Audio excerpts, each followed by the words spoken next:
In today's episode, Beth asks, I'm looking for a killer marketing report that works for your leadership team. Anything you're willing to share or a direction you suggest I start would be super beneficial.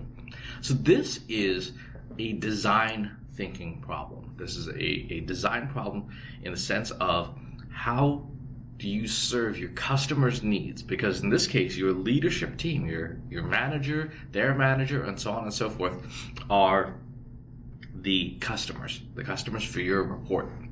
So you have to ask 6 questions in order to design the perfect report for your organization. And one of the things I want to be very adamant about cautioning you on is that you can't put together just a quick template or copy somebody else's report, because every other organization is going to be totally different. So the 6 questions are ones that you know: who, what, where, when, why, and how.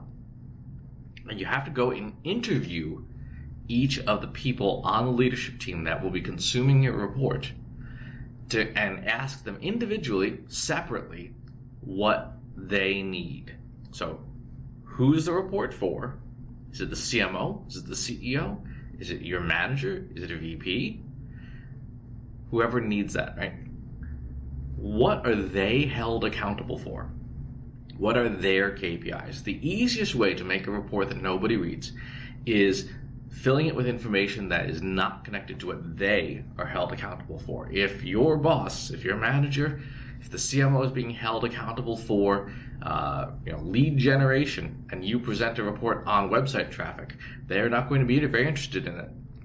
Unless you can show a direct connection between website traffic and lead generation, which is what they are held accountable for. On the other hand, if you show them, here's the number that you're going to get hired, a bonus to get fired for, they're going to pay real close attention to that report.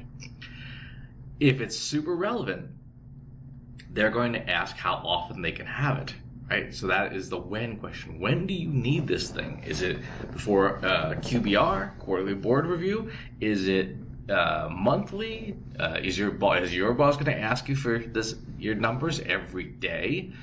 That question will determine the vehicle that your report goes in. It could, if it's a quarterly thing, you might just want to do a PowerPoint, right? If it is a daily thing, you definitely want to look at something like Google Data Studio, because that's going to provide that frequent updating that they need. So who, what, when, where is the 4th consideration. Where is the report going to go?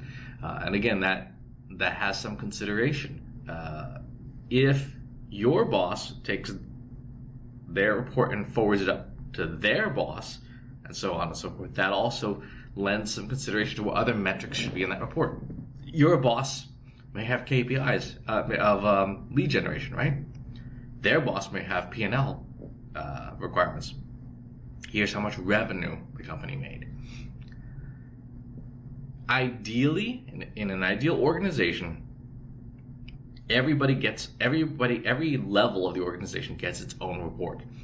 That's not always possible. It may not be time-wise. So the next best thing is to figure out what are the KPIs of everybody who the report's going to go to, and can you boil down all the data you have into KPIs that should kind of look like your funnel, right? Because if marketing delivers leads and sales delivers sales, and then customer service delivers happy customers, you can see how that sequence of numbers could be portrayed in a report.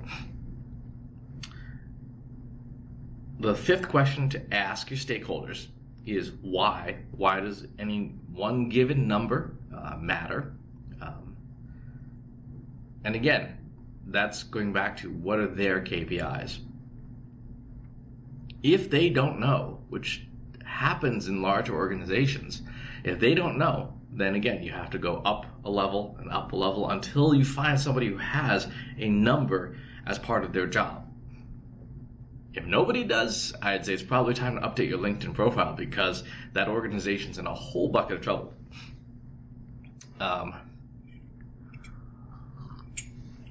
And finally, how will somebody use this report? Is it just going to get put up on a screen at a meeting? Or is somebody going to say, okay, cool, there's the KPI, now how do I dig into it? How do I see what happened yesterday? And again, these are questions that will help you decide what type of report you're going to publish, how frequently you're going to publish it, and how granular the details are. I would suggest, ideally, that you use something like Google Data Studio for reporting so that people can dig into the data a little bit. But use whatever people are comfortable with, because at the end of the day, it's the user, the customer, the person you're giving the report to, that will dictate, this is the format I want it, not what you or I want, because we don't matter. We are the providers. We are not the users. Design thinking is all about what happens, what can we create that will satisfy the user's needs and make them happy. And so if you can put together answers to these questions and do those interviews, A, you'll end up with a better report, and B, the user is likely to feel much more ownership of the report because they feel invested in it. They participated, they gave their input, and for them it's like, okay, this is my report. I helped you make this. As opposed to, oh, you just dropped this thing on my desk. What is it?